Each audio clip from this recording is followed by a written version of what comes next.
Overwhelmed with emotion, more than 150 migrants have nearly completed their journey north from Central America, where many say they fled a life defined by violence. I am happy for the opportunity and doubtful because of what could happen.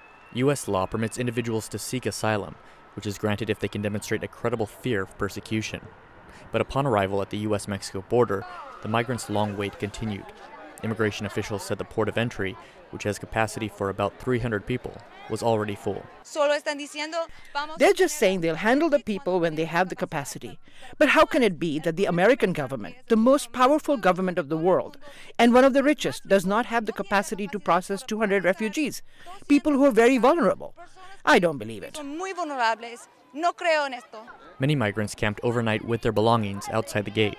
On Monday, President Trump said he was monitoring the caravan. He also renewed his criticism of a policy known as catch and release, which allows migrants to be released from prolonged detention into the U.S. while the statuses of their asylum cases are pending. If they touch our property, if they touch our country, essentially you catch them and you release them into our country.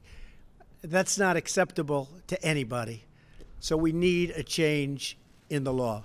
People who seek asylum at the U.S. ports of entry are abiding by the law.